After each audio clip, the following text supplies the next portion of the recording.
9 अगस्त 2024 को कोलकाता, पश्चिम बंगाल, भारत में RG Kar medical college की प्रशिक्षु डॉक्टर मोमिता देवनाथ का कॉलेज की इमारत में बलात्कार किया गया। उस समय वो बलात्कारी से डटकर सामना की। इसी बीच बलात्कारी को इतनी हैवानियत था कि उसके साथ बलात्कार किया और उसकी हत्या इतनी क्रूरता से किया कि पूरे देश में दहशत फैल गई। उसके शरीर पर खरोंच का निशान था। जननांग पथ, होठ, बाएं पैर, दाहिने हाथ, अनामिका, गर्दन और शरीर के कई अंगों में घाव का निशान था।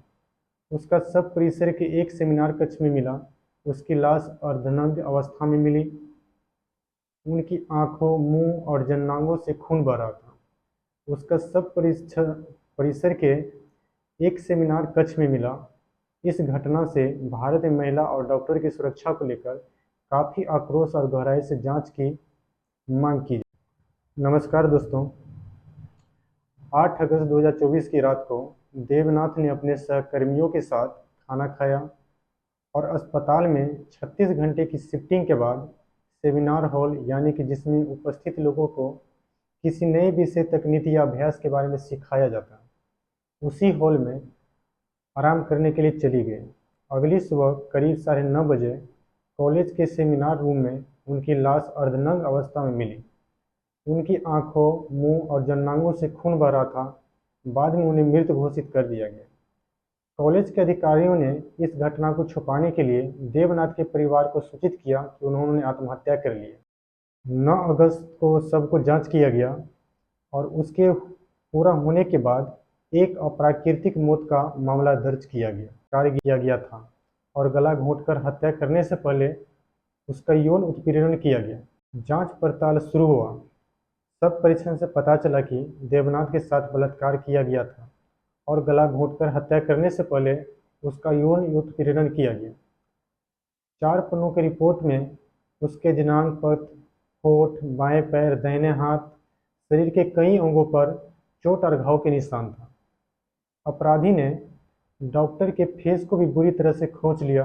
उसका गला घोंटकर उसी टाइम उसकी हत्या कर डाली। पोस्टमार्टम रिपोर्ट आने के बाद पता चला कि योनि के स्वाब में लगभग 150 मिलीग्राम वीर्य पाया गया। डॉक्टर ने पीड़िता के माता पिता को यह सुझाव दिया कि देवनाथ के साथ बलात्कार किया गया हो सकता है। पुलिस जांच के बाद एक संदिग्ध को गिरफ्तार किया, जो कोलकाता पुलिस आपदा प्रबंधन बल का एक नागरिक स्वयंसेवक था। इस घटना को वर्णन करते हुए आरोपी ने कोई पछतावा नहीं दिखाया और घटना का वर्णन करते समय वो बेफिक्र था।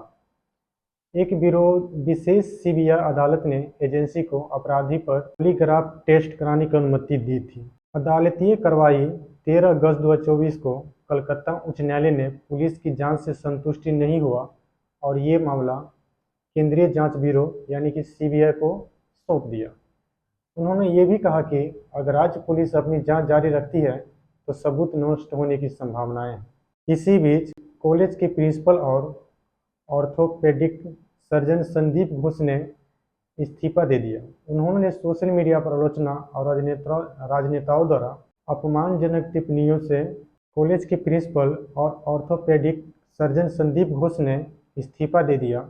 उन्होंने सोशल मीडिया पर आलोचना और राजनेताओं द्वारा अपमानजनक टिप्पणियों से होने वाले अपमान को सहन करने में असमर्थता का हवाला दिया। उनके इस्तीफे के तुरंत बाद उन्हें कलकत्ता नेशनल मेडिकल कॉलेज का प्रिंसिपल नियुक्त किया गया, जिससे और भी आक्रोश फैल गया।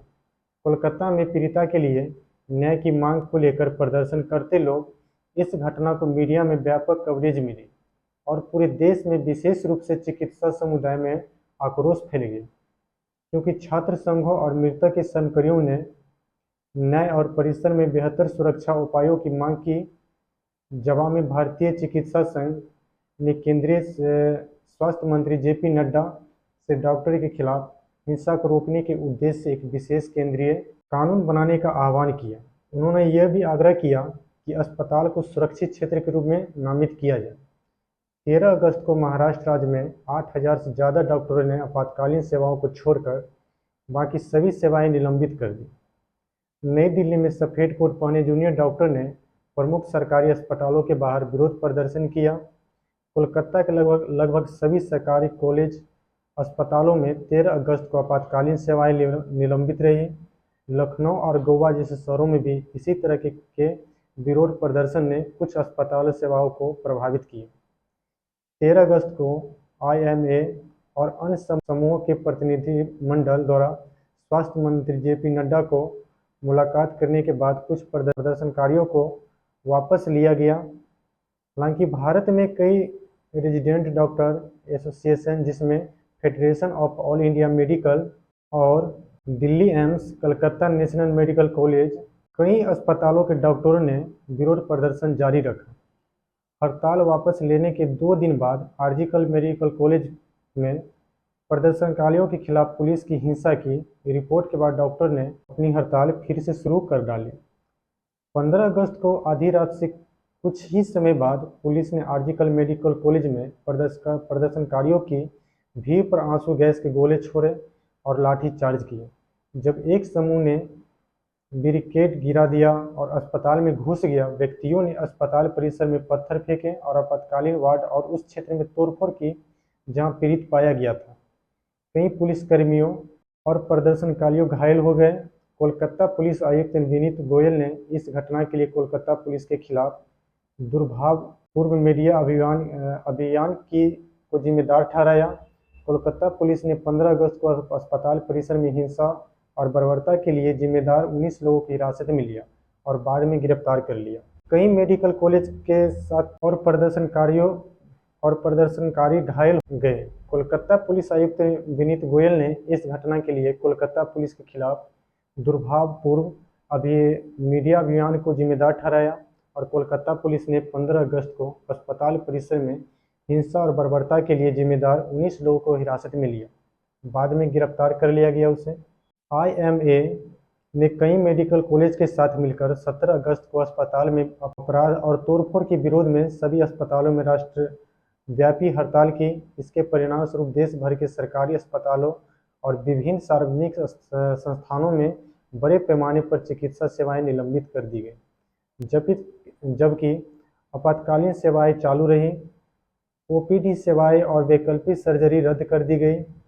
22 अगस्त को दिल्ली एम्स, आरएमएल अस्पताल और भारत भर के अन्य सार्वजनिक अस्पताल के कर्मचारियों ने सुप्रीम कोर्ट की अपील के बाद अपनी हड़ताल वापस ले ली। हालांकि पश्चिम बंगाल में डॉक्टर कोर्ट के आश्वासन के बावजूद अपनी हड़ताल जारी रखते हुए राज्य सरकार की आलोचना।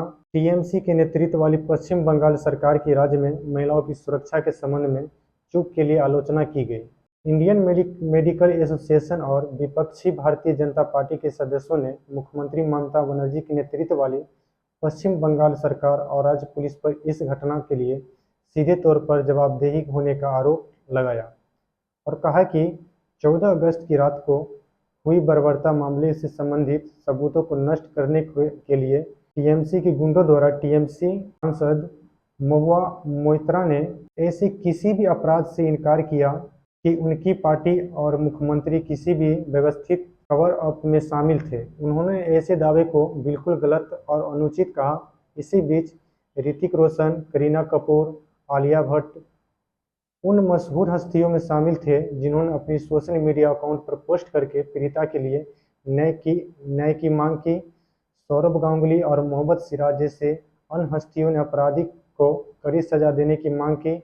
पूर्व क्रिकेटर और आपके राज्यसभा सांसद हरभजन सिंह ने एक पत्र लिखकर अनुरोध किया कि पश्चिम बंगाल भारत के मुख्यमंत्री और राज्यपाल मामले के संबंध में त्वरित कार्रवाई करे। ये घटना अंतर्राष्ट्रीय ध्यान आकर्षित किया, जिसके परिणाम स्वरूप Australia, Bangladesh, Pakistan, Canada, Germany, United kingdom और संयुक्त राज्य अमेरिका में भारतीय समुदाय द्वारा विरोध प्रदर्शन किया गया। इस केस की जांच अभी और आगे चलने वाली और चल रही है। आगे का अपडेट हम देते रहेंगे। तब तक के लिए धन्यवाद।